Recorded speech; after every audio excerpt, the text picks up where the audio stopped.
എന്താ ശ്രുതി? പറയാന്നേ. എന്താ പറയാനുള്ളത്? ഞാനേ ഒരു താങ്ക്സ് പറയാൻ വേണ്ടി വന്നതാ. Thanks anti. എന്തിനാ താങ്ക്സ് ഒക്കെ? ഞാൻ പറഞ്ഞതുപോലെ തന്നെ എനിക്ക് ഇൻഫർമേഷൻ തന്നില്ലേ, അതിനാ താങ്ക്സ്. ഞാൻ സുധിയെ പോയി കണ്ടിരുന്നു. ആന്റിയുടെ കൂടെ സുധി അഡ്വക്കേറ്റിനെ കാണാനൊന്നും പോയിട്ടില്ല. ആന്റി പോയത് സുധി അറിഞ്ഞിട്ട് പോലുമില്ല. സുധി അറിയാതെയാ ആന്റിയുടെ നീക്കങ്ങളൊക്കെ.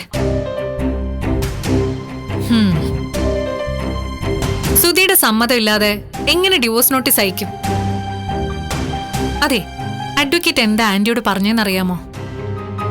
എങ്ങനെയായിരിക്കും അവര് നീങ്ങ? അതൊക്കെ ഞാൻ എങ്ങനെ അറിയാനാ? ചന്ദ്ര എന്നോട് പറഞ്ഞ അത് ഞാൻ നിന്നെ വിളിച്ച് പറയാം. നീ ചെല്ല്.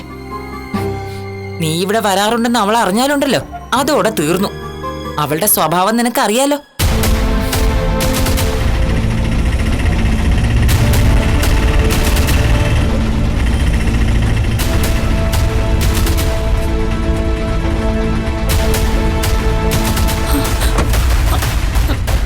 അയ്യോ, ദേ ചന്ദ്ര.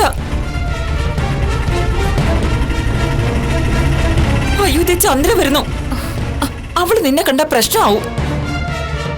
ഒരു കാര്യം ചെയ്, നീ റൂമിൽ പോയിരിക്കെ. പെട്ടെന്ന് പോ. വാ, എഴുന്നേക്ക്, പോ.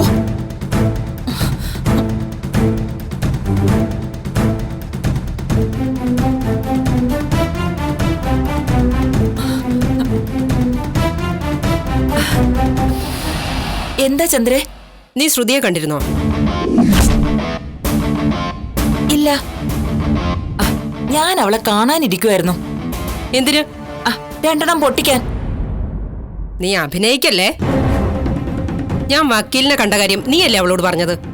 ഞാനോ? ഞാൻ പറഞ്ഞിട്ടൊന്നുമില്ല. നീ അവളെ വീട്ടിൽ നിന്ന് പുറത്താക്കിയ ശേഷം ഞാൻ അവളെ കണ്ടിട്ടേയില്ല, വിളിച്ചിട്ടുമില്ല. സത്യമായിട്ട് ഞാൻ പറഞ്ഞിട്ടില്ല. അല്ല, ഞാൻ അവളോട് പറഞ്ഞെന്ന് നിന്നോട് ആരാ പറഞ്ഞേ? ആരും പറഞ്ഞിട്ടൊന്നുമില്ല, ഞാൻ ഊഹിച്ചതാ.